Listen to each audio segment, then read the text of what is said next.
Something. Yep, there we go. So I hit the live, so we're live now. Okay. Welcome everybody. I always give a couple minutes for people to get logged in and get connected. I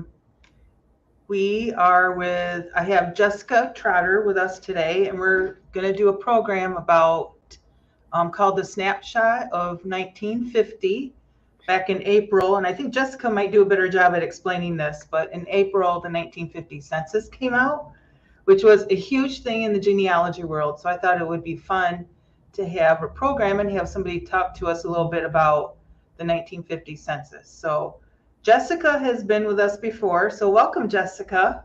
Thank you for having me. Willard Library. Just one reminder before we get started a little bit more into the program. I want to remind everybody that our new Fall into a Good Book brochure is out. We have tons, I don't know if you can see this, tons of programs going on this fall. Genealogy programs, children's programs, author visits. The creative space is very busy. So be sure to pick up or check on our webpage for all the fun things going on. So I'm going to turn this over to Jessica now, and we'll have her present and tell us a little bit about the 1950 census. So let me get your presentation in, and there you go. Okay. So this is actually interesting because, again, the 1950 census released for to everybody in April, on oddly enough, April Fools, this year, and this would have been a wholly different presentation even last month. The way the census has been indexed and checked at the various sites that are hosting it has, it's been put up in a number of places. So I will show you a message this week, a further update, so that I had to change the presentation at the last minute.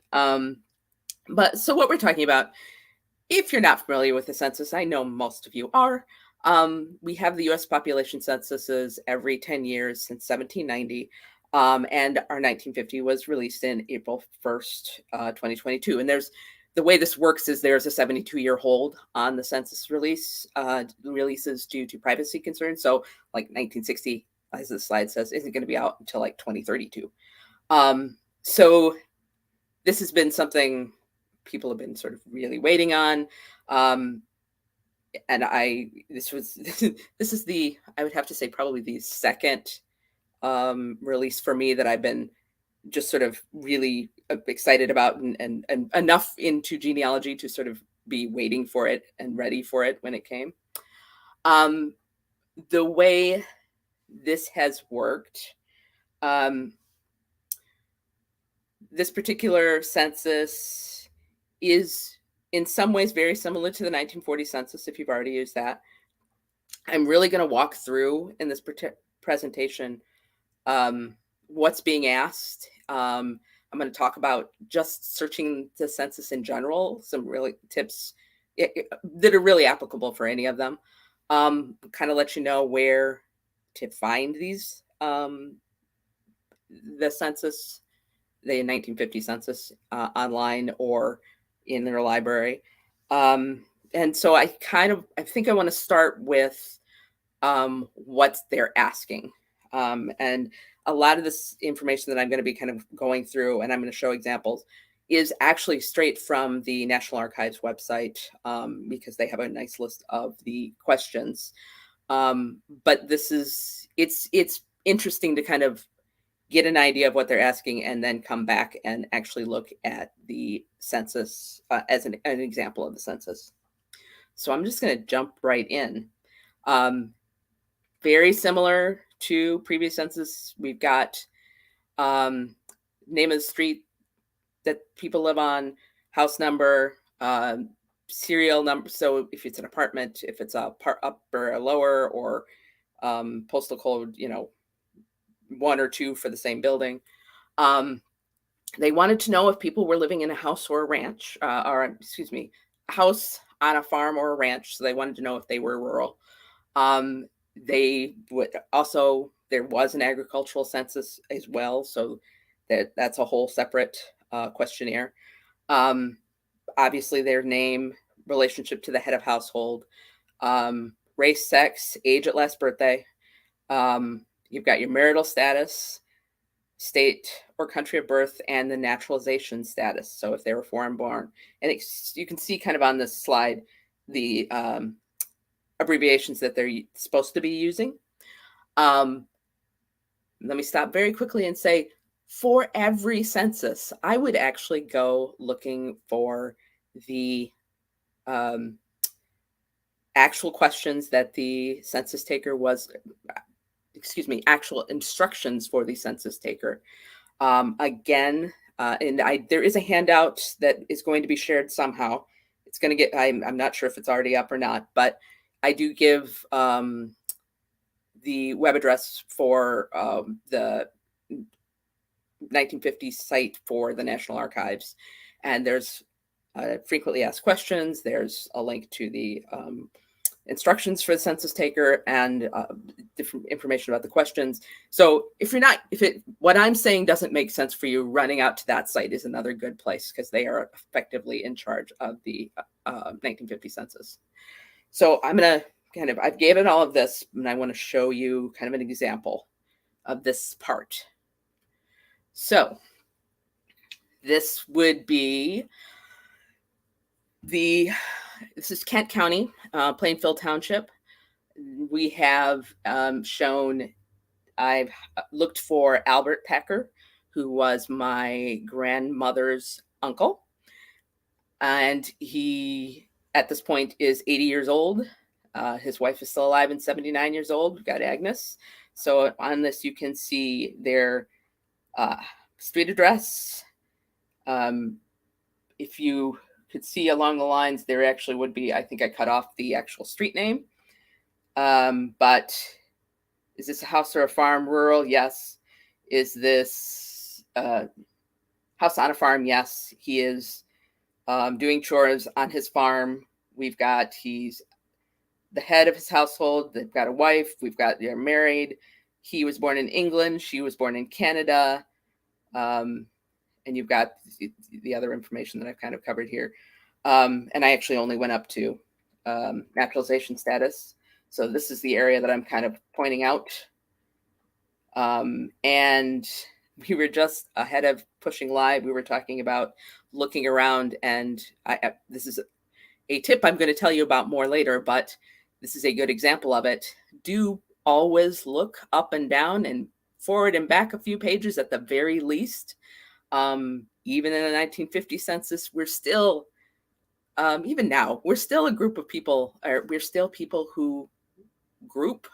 Family members can be found around. We travel with certain groups. We're really close friends with certain groups. So knowing, for example, I know this family now, I've been researching them for quite a while, that Olive and Frank, Olive is Olive Packer, who married Frank Donahue. And so this is their child, who was born in Canada and then married a man from Michigan, and they're all living next door to each other.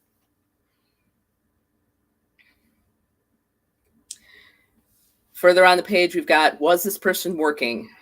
So working, unable to work, keeping house, doing something else. So that OT for Albert was doing something else, and it was chores on the farm.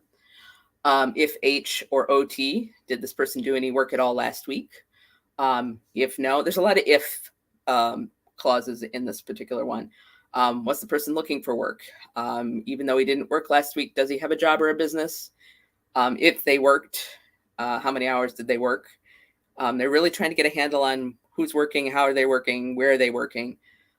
There's the occupation, industry in which the person worked, whether it's for a private employer, for the government, or on their own, or in their own business. And, without pay for a family farm or business. So again, a different example, different part of my family. This is an great, at least great uncle, must be a great great uncle, J.D. Lindsay. He's in Muskegon Heights. And so in his household, we've got the same stuff I showed you before. We've got the address. You can see that street name here, which is Dyson. 201B. We've got a head of household, wife. Within the household, we've got his niece, and then grand nephews and niece. Same thing, race, gender, age, married or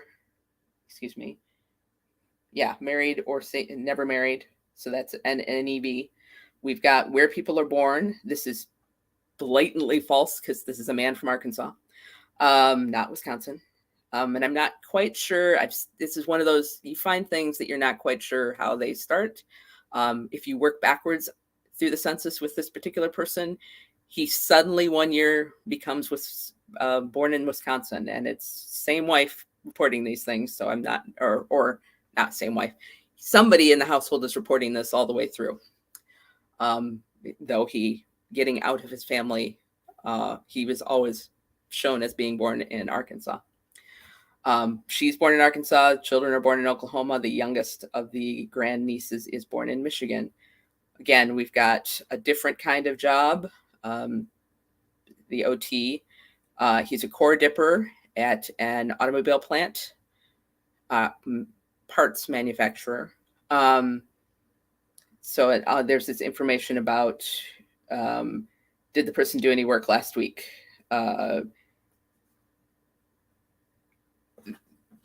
Looking for work? No. Even if he didn't work last week, does he have a job or business? Yes. So you've got that kind of information. And it's worth knowing where people worked, what people were doing. Did they have a job? Does it help you with the story of your family? And I would say kind of no matter what it says, yes. Maybe I want to look into where he worked. Maybe I'm going to check the city directories to see if an actual company name is shown on that. So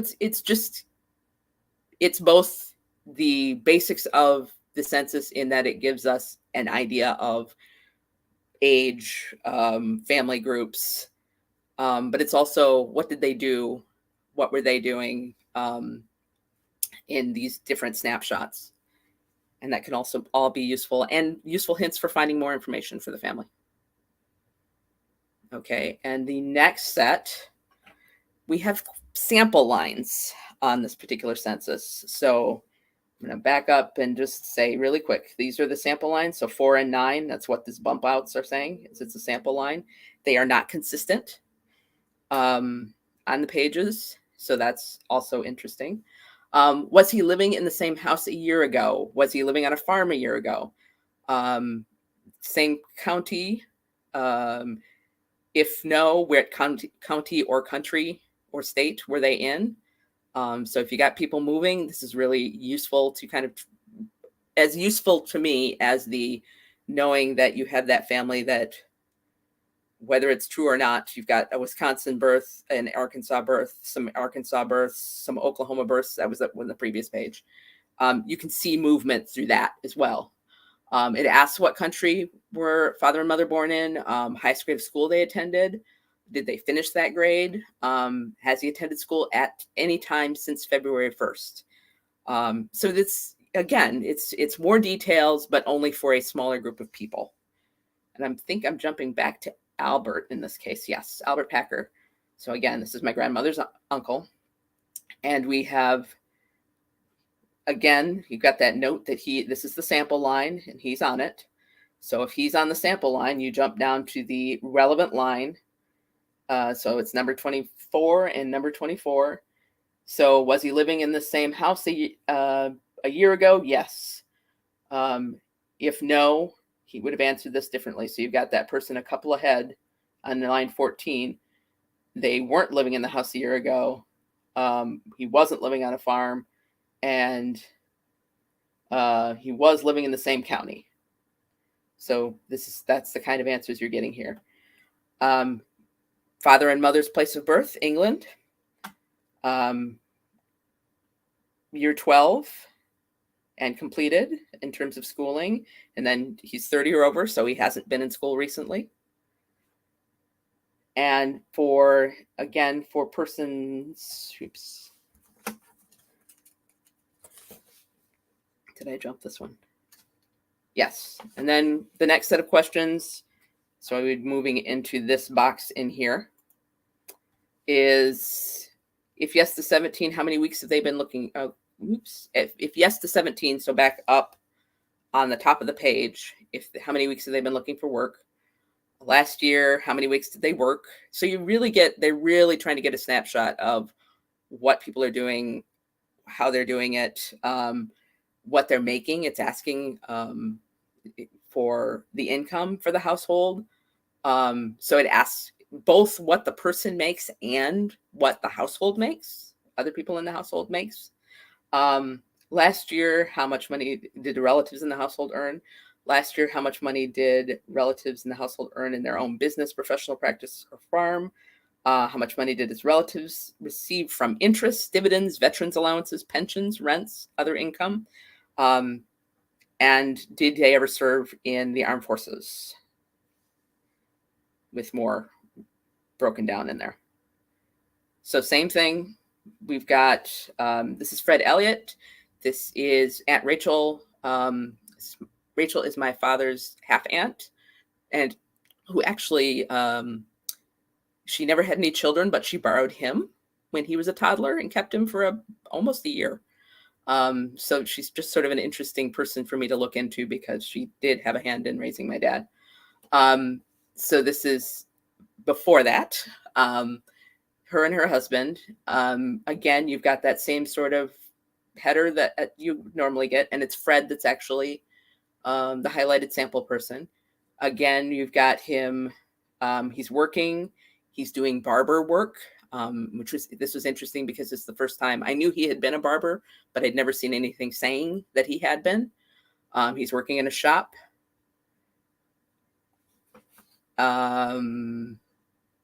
That he owns.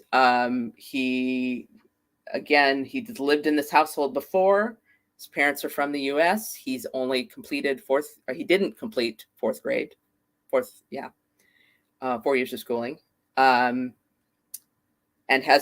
he's over 30 and hasn't attended school. He worked 52 weeks last year. He brought in $300. And then you've got these no's here, but you've got $1,200 for the household, for other members in the household. And if you look, that gives you a really good idea of what's going on for Aunt Rachel, who was an elementary school at the local public school, or elementary teacher at the local public school. So take into account all the things that these lines are telling you, because you're getting information on both. In this particular line, you're getting information both on that person and the people in the household. Now, it does matter, who it lands on, but really look at the line in light of who it does land on and see how much information you can squeeze out of this. It's worth it to me to know that, or interesting enough to me to know that Aunt Rachel made more money. Aunt Rachel had the stable job. Then you've got these other questions. It's about he did not serve. So that's what these parts of it are for. And there's nobody on this particular section that did serve.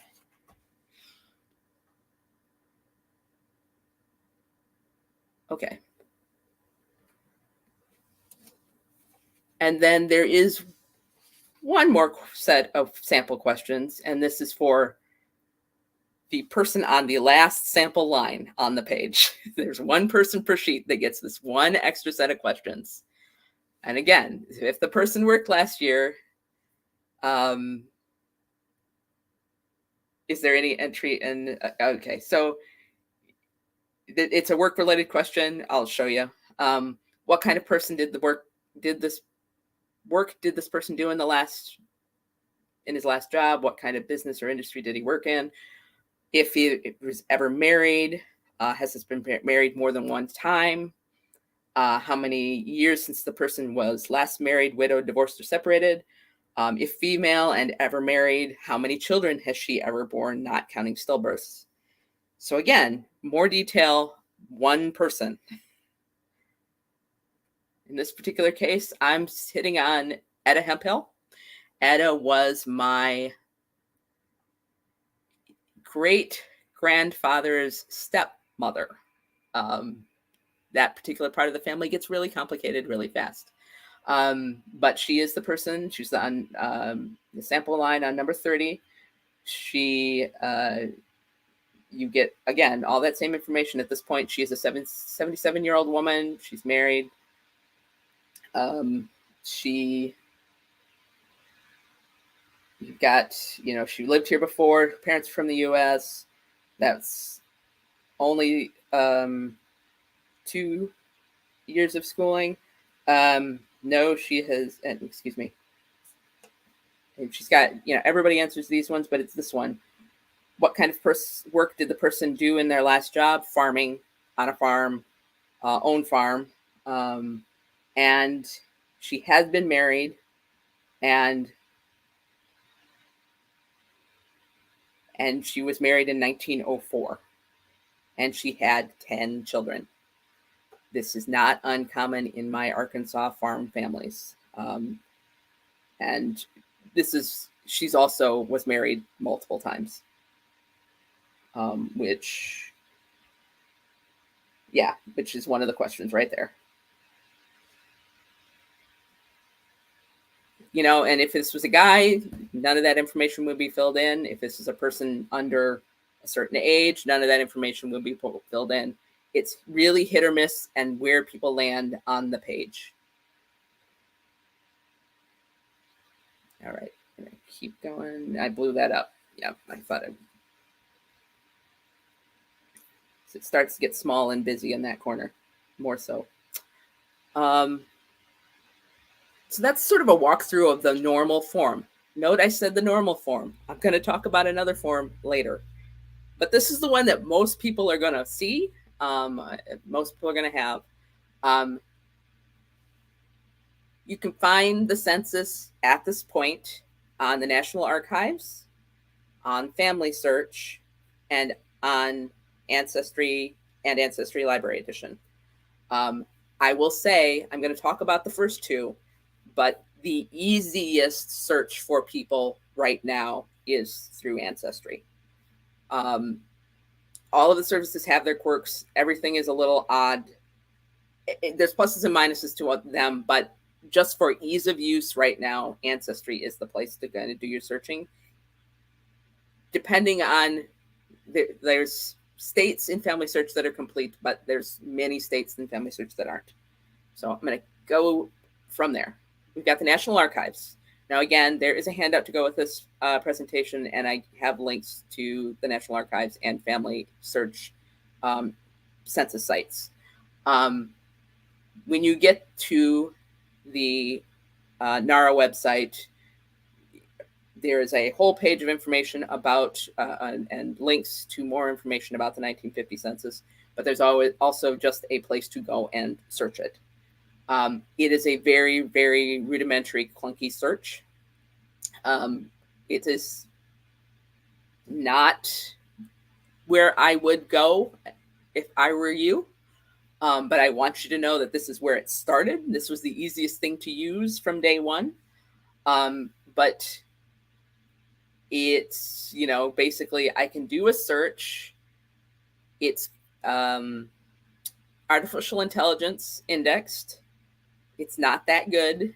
If I do a search on Michigan, Kent County, and my family name Morningstar, you don't actually get that many hits when there's actually lots and lots of Morningstars in that county.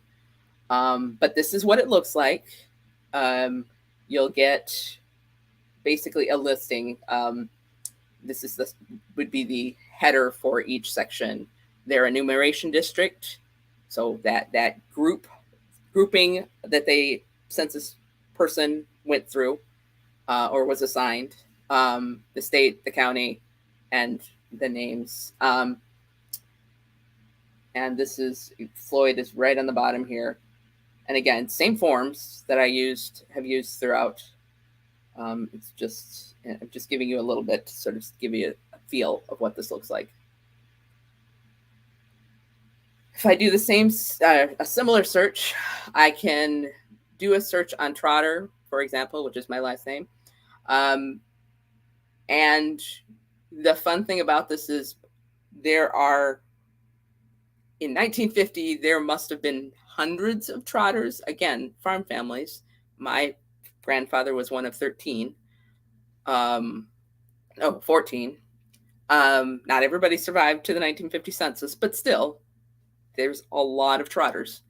But in that initial release and that initial artificial intelligence indexing for Bradley County, Arkansas, I actually only brought up one trotter record hit. Actual trotter. There was a trader, or tratter. I'm not sure how you would say that. But that is a relative but not enough people hit in the hits. In this particular case, this person I do know is my uncle JT, where he is ahead working in one of the sawmills in Bradley County. So again, I'm just sort of giving you an idea of the different ways to get into this, but this is not the one I would suggest. Family search. Family search also has some, when the census was released, NARA had it, released the information to everybody else.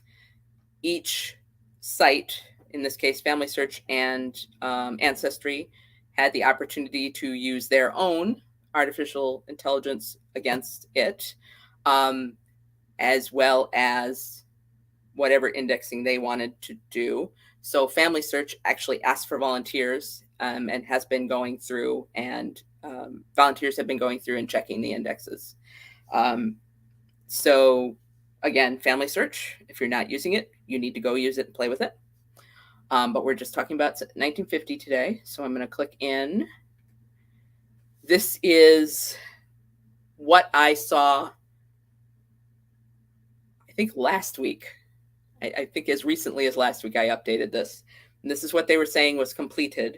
So everything in the red had been indexed and reviewed. And then these other ones they were still working on, which unfortunately did include Michigan. However, I got this email 2 days ago saying the volunteer review portion has ended for Family Search. So I am expecting that fairly soon everything will be pretty searchable. However, as of yesterday, because I keep checking, the states in blue were the only ones that you could actively search. Otherwise, you can approach it if you know where people lived. So I'll show an example of that. Now, in this particular case, I do have somebody that I can search in Arizona. I have an aunt who moved to Arizona in the 40s, I think. And so I looked for her. Now, she does have one of those names that it's not necessarily easy to find people. Johnson is a fabulous last name to have to search for. I feel for all the Smiths. I have them and Johnsons all over the place. But this is Aunt Rose. She lived in Arizona. She was born in 1927 in Michigan. So I did a search. When I did the search, there's a way to filter further down because I wasn't seeing her jump off the page. I did a follow-up filter for born in Michigan, which popped up this lady down here. And one of the things I did know about, okay, this is all odd in terms of this is the AI indexing. So that actually would be May 7th, I believe.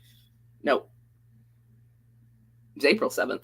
So they were really off, but that looked funny. But what I did know about my Aunt Rose was that she was a registered nurse. So this one jumped out as somebody I needed to look at. And it is her. So this is the page. She was a registered nurse. She was, she's working at St. Mary's Hospital in Pima, Arizona, and basically living on site. So this was an interesting find. We actually just lost her this year, so it's one of those things I'll share with her. Her son. So she was 22, never married. She's not on a sample line. I would have really loved to have seen her answers for that if I could have. But that's a good example of what you would see. Now I'm gonna blow that up a little bit just so you can see again.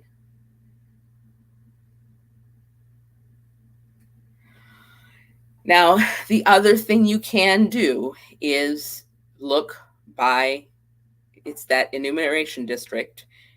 Again, there's different, there are different ways to figure out what that was for,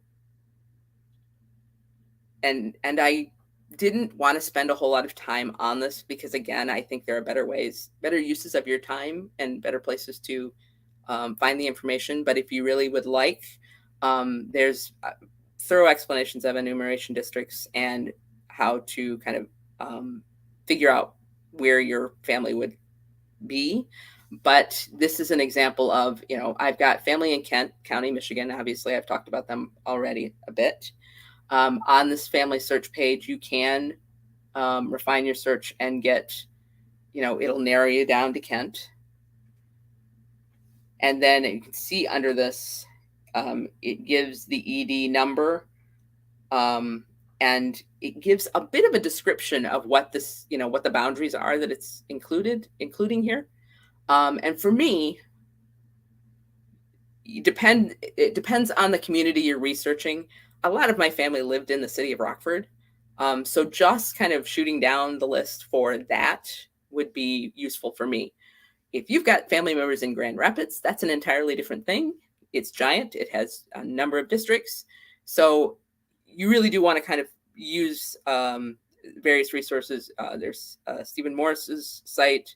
There are, I'm not sure that Ancestry had a really nice resource where you could do a search on an address and they would try to give you an idea of where what enumeration district that was. But again, it's a clunky way to get there if you don't need to do that. And I think mostly at this point you don't need to, but we can come back to that later. So again, you can narrow down this way. Now, most of this is all kind of beside the point because Ancestry did put up a fully searchable 1950 census. So you can go into the library and use Ancestry Library Edition, or if you have an account, you can use Ancestry and search for the 1950 census. Ancestry really felt that their artificial intelligence indexing was above and beyond, and they actually released it, I want to say, in May even. It was really close after May, June. It was really, really close to the actual release date of the census. It's not flawless, as Ancestry indexing has not ever been flawless. But it is really, it gets you close enough in many cases. So I'm gonna talk about using Ancestry as an example here on out. I'm going to talk about searching the census. And I'm going to back up and really just start with just tips on doing those kinds of searches. So I generally tell people kind of, start with what you know. Sometimes you don't have all the information to do a search. A name, birth date, birthplace. If you don't have all of that, work with what you have. Often we're starting with some kind of name and a place. There are places where I am, I'm searching by first name and a place and hoping that I can get something that way, because sometimes that last name isn't coming up the way I want it to. So, for example, um, I did a search on Sandy York. And goes back to that kind of tip that I was talking about earlier. When I did my initial search on, the first people I wanted to find in the 1950 census were my aunts, who both, one of them would have been just born, so it's kind of hit or miss whether she would have made it on. And then I really wanted to find my grandparents. So I did searches on them in particular, and I couldn't find them. I started searching on the children's names, trying to see if I could find something, and then I started searching for siblings, because my family and many families, a kid might be listed with an uncle, an aunt. I really strongly suggest following out in any of your genealogy research, not just census. Follow siblings, follow in-laws, really look at who the neighbors are. Some of that you will be really useful when it comes to, excuse me, lost my thought there for a second. Some of it's going to be really useful if you can't find them, if you were using one of those other resources, look at the 1940 census. Who were they around? Try searching for that person in the 1950 census. In this particular case, I went looking for all of my grandmother. So she was born in York. I went looking for all of her siblings, because she ended up kind of living with different family members while my grandfather was in the service, or while he was off working in the sawmills, or when he moved to Detroit to establish a household there. She just kept kind of going back with family members. In this particular case, this is her older brother, Sandy. And the interesting thing about Sandy is he and his wife, Alberta, were the last two people on the page. Don't forget to flip the page. The next page is my Aunt Linda. She didn't come up when I did a search. For some reason, they didn't pick up that trotter. But there she was, living with her aunt and uncle. And this made a certain amount of sense. My other aunt was truly a newborn. And this was, this is April 13th. And this is a different county than I eventually found the rest of the family in. But this is, you just have to remember, look at everybody, look at the page, look at the next page, especially if you're seeing somebody at the bottom of the page.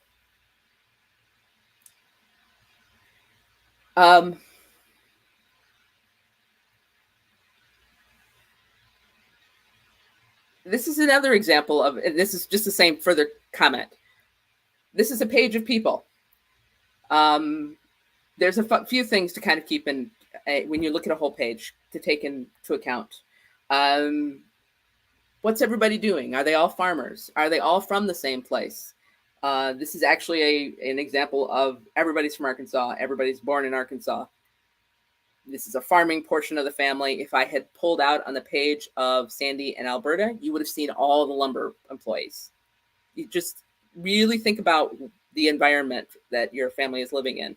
These are all clues to go looking for or keep track of when you're looking at the census. Now, this is Etta. I talked about Etta Stanfield. She was my great-grandfather's stepmother. The interesting thing about this page, and you can only, there wasn't a good way to do this page, but that's Calvin Trotter. That's Garland Trotter. That's a Meek. That's Willie Trotter. That's another Trotter whose name I'm not reading right now. And more Trotters. I'm related to every single person on this page. You do have to think about that, especially when you're talking about your farm communities. It may not be that it's all blatantly obvious that they're Trotters, as it is when these are Trotters. But I have older examples from different census where you just look down a page and you're looking at Kent County a Kent County census and seeing nothing but people born in Pennsylvania and Ohio, mostly different last names, but every one of them is related by marriage or blood. So really think about who the neighbors are. Think about who else is on the page, who's surrounding your family, who do they know. Those can be more clues to what's going on in your family history. Oh, I did blow it up. Again, we got, oh, it's Otha. Otha Trotter is the one up here that I couldn't read. A lot of interesting names in this part of the family. All right, this is an example, old example. But it's, and again, this is a 1900 census. Look at the names, look at the birthplaces, look at the first name patterns. All of these might be a clue.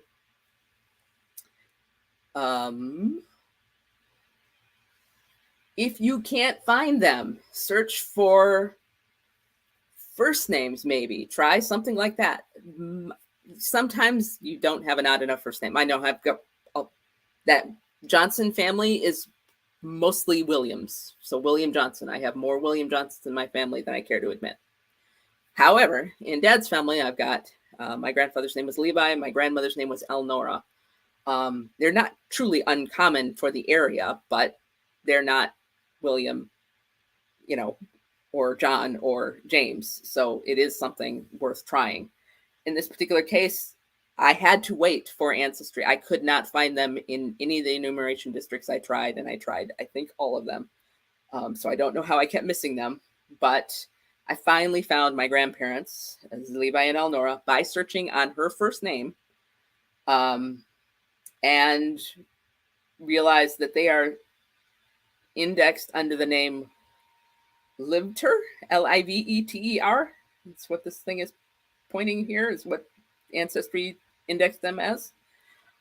This is them. I even knew their street address at the time. So, I mean, I knew what I was looking for. They had lived there I found them in the city directory in 48 or 49. 48 or 49. So I really did know where they were, or where I thought they should be.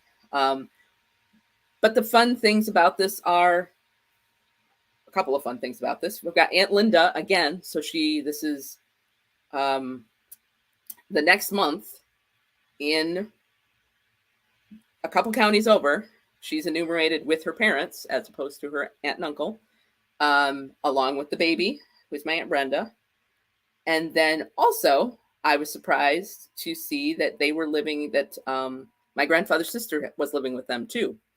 And when I said, I actually talked to my aunt about this after I found her, and she's like, oh, yeah, she was so mean to me. I had forgotten she lived with us at that time. And it provoked such an interesting, fun set of stories.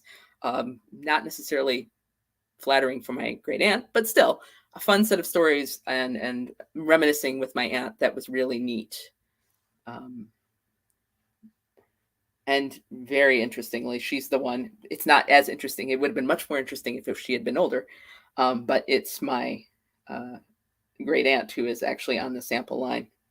But she's so young that there isn't really a lot of information there. Yeah. I don't see the Levator. I see Trotter, but then again, I know what Trotter looks like.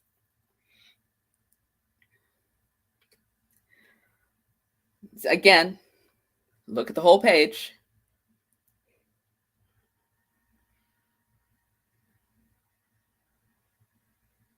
So again, I told you, if you'd looked at the one page, you saw the farmers. In this page, you're seeing everybody in the sawmill. And again, we have stories about my family. Not so much about Uncle Fred, but Aunt Rachel was a school teacher. Aunt Rachel took my dad. Again, she grabbed him preschool age, but close, maybe 3 or 4. And she took him to school. So he actually started school well ahead of when he should have, because she took him in to work with her. But this by itself gives you a really good idea of whose kids she's teaching. She is right in that, just surrounded by the sawmill children.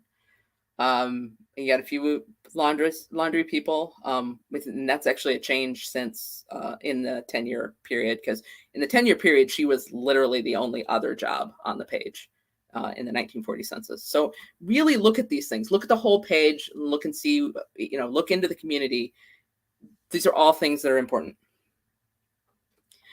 And then there's a wrinkle, and this is not going to affect everybody, but it does. You may find this.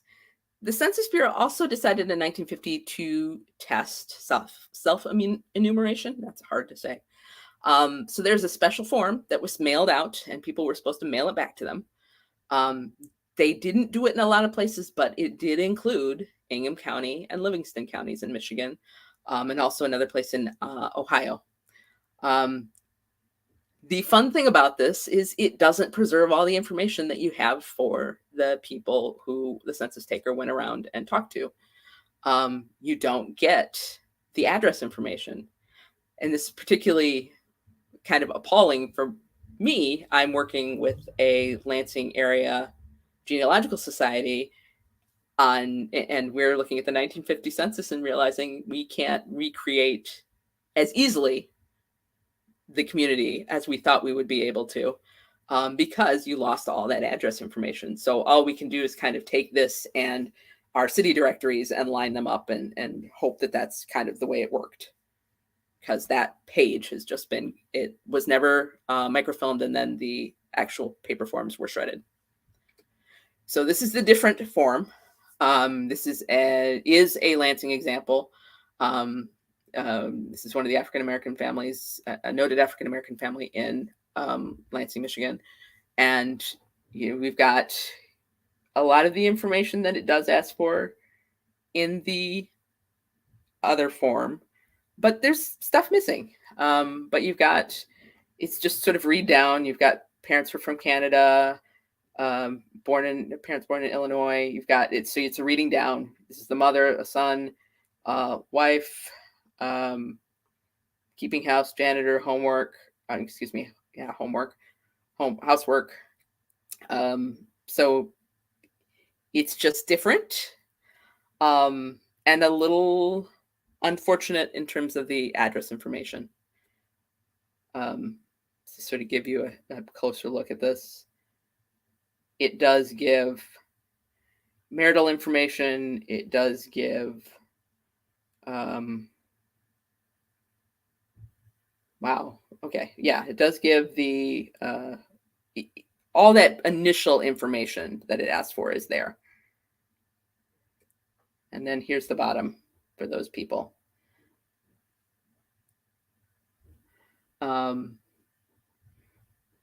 What was it doing?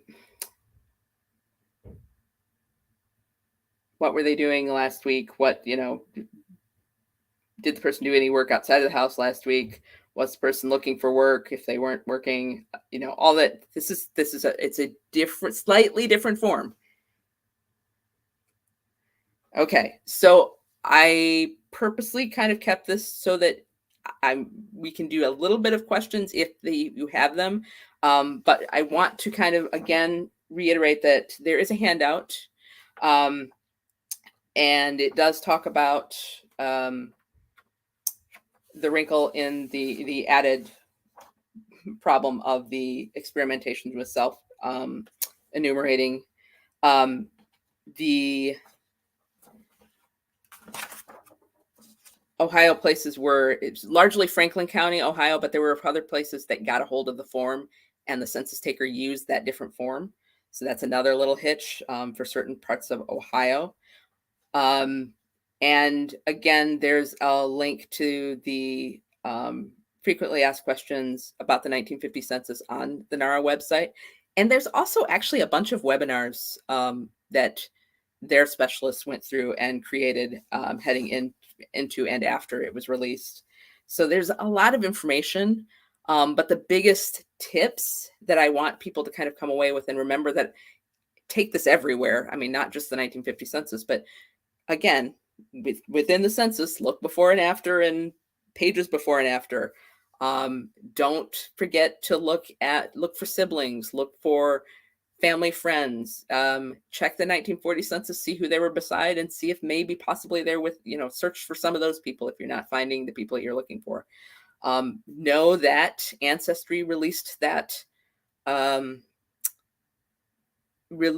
their artificial intelligence indexing because they thought it was really, really good. It's good, but they can't pick up Trotter. And I've seen kind of very common spellings where, a human eye would have picked it up a little bit better. So you're still going to have to do a bit of that searching, and you always had to do that with Ancestry. Again, know that those other sites are available, but at the moment, Ancestry is kind of the easiest place to search. But I do think Family Search is going to come on board fairly quickly now that they're done with the volunteer indexing. Okay. So, Jessica, yes. maybe can you explain what the indexing is? Because I know we talked about, you and I had kind of a hand in that, and how Family Search did it. Yes. Yeah. So what Family Search did was they did go with a level of artificial intelligence indexing. So a computer went through and using whatever the newest and best version of OCR is, optical character recognition, to try and figure out handwriting. But then they asked volunteers all over the world, basically anybody who was willing, to look at and check, volunteer to go into their system and check, eyeball it, see if it was correct.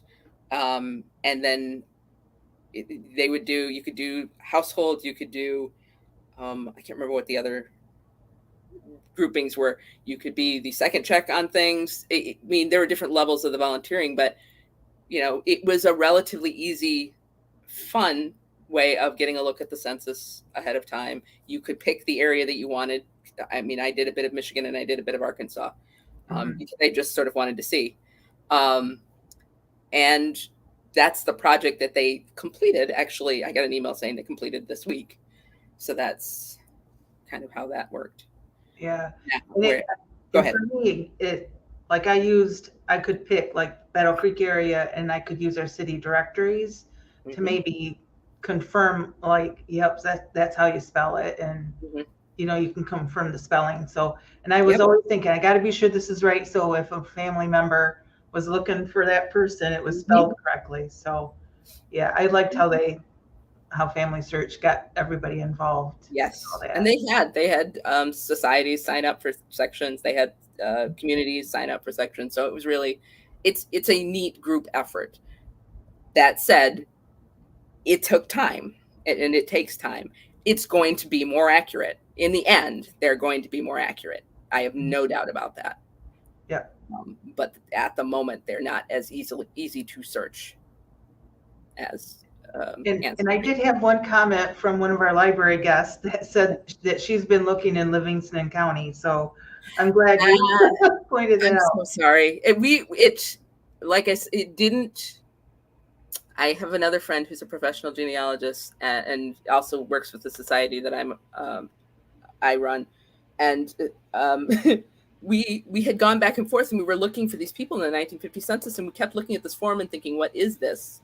And she finally went back, and I had also kind of figured it out on my own. But yeah, Ingham and Livingston are the lucky people, and yeah, it's not the same. It's not at all the same. So my other thought was, as you were explaining all the questions, I'm so glad I would hate to be a census taker. That's a lot of information that I never. I mean, I found my family's page and I just printed off the page and put it in my notebook because I just think it's kind of cool. But I'm like, I got to go back and look at it because that's a lot of information that you find out. It helps with family history. So, and the other thing I think I just sort of want to remind people is, when you're looking up and down those lines, don't forget, I had that example where I'm related to everybody on the page. Well, that means that those example questions for those people all relate in some way to my family. It might not give me a lot of information. I feel like for my family, 9 times out of 10, that fell on a kid, and there's nothing extra to get. But the fact that it landed on Etta in that one case, where you get that she was married in 1904, she's been married multiple times, and she's had 10 children. That's a nice bit of added information for the family, and I know to go and do some counting now to make sure I've got them all. And some of them are on the page, and some of them are on the next page. So that's cool. I'm just seeing if there's any other questions that come in. I haven't seen any yet. So are you constantly searching it still? Are you? Yes, though I do actually have I'm a junkie, so I do actually have an Ancestry account. So periodically it spits out and says, "Hey, we found another one for you." I haven't done near as much as I want to. I've got a lot that I want to do. The fun one for me was actually that J.D. Lindsay. I had no idea that they came to Michigan. That's a family that's all Arkansas as far as I know. So it was very interesting to find him showing up in Muskegon. It's Muskegon Heights. So I'm going to answer a question from Shelley again. She was, how do you get the handout? Jessica emailed me the handout. So I will leave a couple copies at the information desk, or Shelley, if you want to drop the library an email asking at infodesk@willardlibrary.org. We can send it out in email as well. We can get that to you. Sorry I was late on that. I kind of blame Jessica for that too, because she forgot to. I'm just kidding. So we'll get you a handout. So that was fun. Thank you, Jessica, for showing us all that extra information that I never thought to look for, but it was interesting. Now I want to go search again. Oh, yeah. So no, it's fun. Well, good luck with your further searching too. I will be. Yes, I'm going to try. Yeah. And just one more reminder about our upcoming programs. Pick up our fall book. We have some more genealogy programming in October because we'll be celebrating Family History Month. So hopefully we'll get a lot of good information to everybody and encourage you to check into your family and learn about your family more. So thank you, Jessica, very much. Very welcome. And thank you, everybody, for attending and watching. So have a good night. Thank you, everybody. Bye.